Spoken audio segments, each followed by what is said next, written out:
Mga kapuso, hawak na rin ng pulisya ang umano'y leader ng grupong sangkot sa rentangay modus na una na naming iniulat dito po sa 24 oras.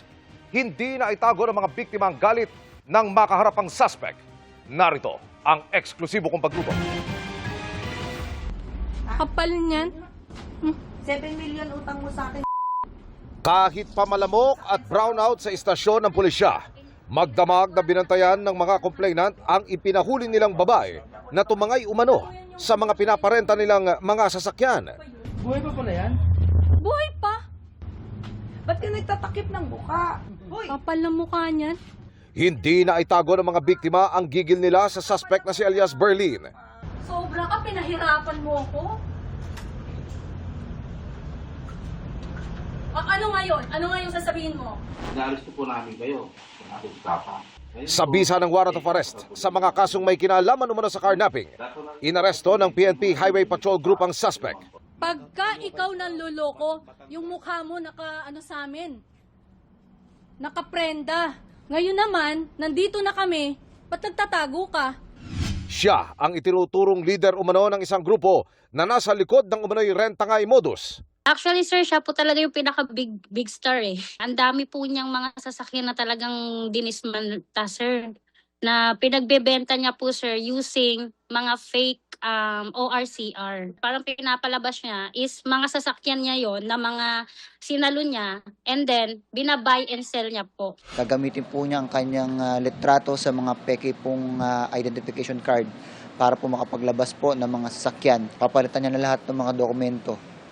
Pepekiin niya even yung mga ORCR ng sasakyan and even yung identity nito pong registered owner.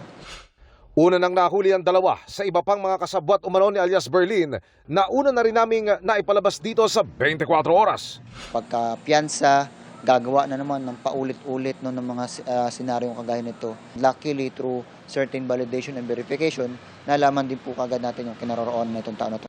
Inirereklamo rin ng mga complainant ang suspect ng iba pang kaso. Sabi ng isa, hindi raw binayaran ni alias Berlin ang milyong-milyong pisong halaga ng mga mamakaling alakas, relo at signature bags na kanyang binili online. Ito rin pong individual po na ito ay involved po from many different stapa cases. Siya po ay nakakapanloko. Si Rhea naman nag-invest daw ng 150,000 pesos kay Berlin pero hindi na naibalik. Pati raw ipon niya sa bangko, nilimas ng suspect. Nagbukas po kami ng online banking sa cellphone niya. Ngayon nakakuha po.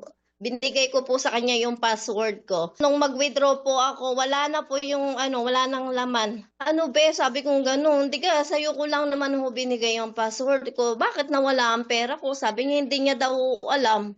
Ang alahera naman na si Joy, binentahan umano ng suspect ng alahas na kalaunay nadiskubre niyang gawa pala sa puwet ng baso. Paano to, be? Paano ko naman to ibebenta? Yung pera na yon ay pinagkatiwala lang naman sa akin ng mga magulang ko para sa maintenance nila. Tapos ninakaw lang niya.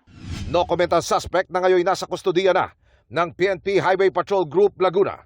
Emil Sumangil, nakatutok, 24 oras.